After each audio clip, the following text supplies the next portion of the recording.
¿Sabías que la evidencia del egoísmo es la indiferencia? Vamos a estudiar Jonás capítulo 4. Aprendamos a meditar en la palabra.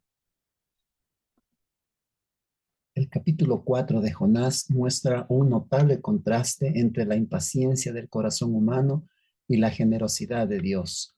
Jonás estaba más que disgustado, estaba muy indignado porque Dios se arrepintió del mal que iba a recibir Nínive.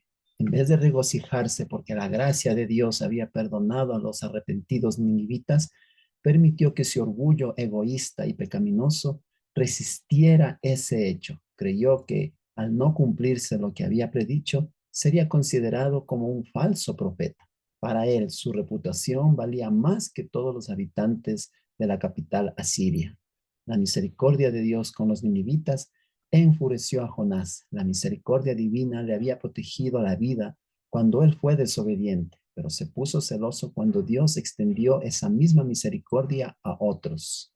En el versículo 2, Jonás ora al Señor, pero cuán diferentes eran las circunstancias de esta oración comparadas con las del capítulo 2, cuando oró dentro del pez, y cuán diferente el espíritu que la movía. En ese entonces pidió vida en la oración, ahora pide la muerte. En ese entonces estaba humilde, ahora estaba enojado. El pedido que le hacía Jonás a Dios era diferente al que hizo Moisés a Dios. Este, con verdadero espíritu de abnegación, estuvo dispuesto a que su nombre fuera borrado con tal de que su pueblo pecador pudiera vivir. Jonás se entregó a un completo desánimo. La ira de Jonás provenía del egoísmo y no de una noble indignación como la que impulsó a Jesús a expulsar a los cambistas del templo. El malestar de Jonás era tanto físico como mental y espiritual, debido a la molestia, la humillación y el chasco que creía que estaba sufriendo. Dios permitió que una planta crezca milagrosamente sobre Jonás para que le haga sombra sobre su cabeza. Es innecesario identificarlo como cualquier planta que crece con rapidez, aunque puede haber sido una variedad bien conocida de esas regiones. De pronto aparece un gusano que hiera la planta y se muere, por lo que el sol hiere la cabeza de Jonás y se desmayaba deseando la muerte. Con cuánta frecuencia en la experiencia humana, cuando un nuevo día de gozo y alegría parece estar por despuntar, se presenta el gusano de la desgracia o del dolor para convertir la esperanza en desesperación. Impaciente y tercamente el profeta justificaba su ira y resolución de morir, mientras que Dios procuraba que él entrara en razón. Jonás, el airado y despiadado profeta, estaba dispuesto a compadecerse de una planta de poco valor y a preservarle la vida, aunque no le había demandado trabajo ni esfuerzo, pero no estaba dispuesto a mostrar la misma consideración con los habitantes de la gran ciudad de Nínive. Jonás estaba airado cuando Dios no destruyó a los ninivitas y enojado cuando Dios permitió que se secara la planta. Qué distorsionado sentido de los valores. A Jonás le importaba más la planta que los ninivitas. En resumen, mis queridos amigos, Jonás se disgusta porque Dios se arrepiente del mal que iba a recibir Nínive.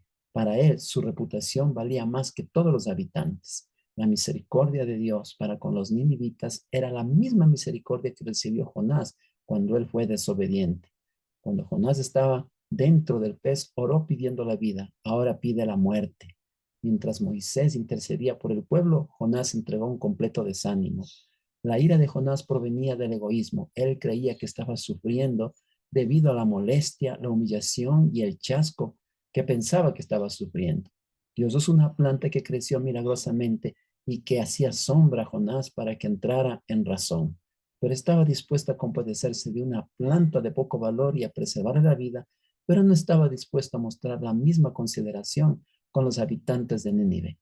Le importaba más la planta que los ninivitas. Vamos, mis queridos amigos, a la guía de meditación para poder fijar lo aprendido el día de hoy, para sacar las lecciones prácticas para nuestra vida espiritual. ¿Qué Dios quiere que yo sepa? La evidencia del egoísmo, queridos amigos, es la indiferencia. Es muy importante que nosotros estemos pendientes y conscientes, ¿no? ¿Qué Dios quiere que sienta en mi corazón? Dios quiere que tenga una preocupación sincera por las personas que están perdidas en este mundo, de oscuridad. ¿Qué Dios quiere que haga? Dios quiere que compartas un mensaje de esperanza y de salvación a estas personas, a las personas que están a mi alrededor y que están perdidas en un mundo de oscuridad. Permítanme hacer una oración. Buen Dios que estás en los cielos, te agradecemos por estos momentos de meditación y de aprendizaje práctico y aplicable a nuestra vida a través de tu palabra. Que cada día, Señor, podamos prepararnos para aquel gran encuentro cuando tú vengas en las nubes de los cielos, Señor. Que no estemos pensando solo en nosotros de manera egoísta, sino pensando también en las personas que están sufriendo, que están angustiadas, que están esclavizadas en un mundo de perdición y de pecado. Ayúdanos, Señor, a ser tus instrumentos para poder acercarnos a estas personas y presentarles un mensaje de esperanza y de salvación. Y juntos, Señor, nos preparemos para aquel gran encuentro cuando tú vengas en las nubes de los cielos. Te lo pedimos, te lo agradecemos en el nombre de Jesús. Amén.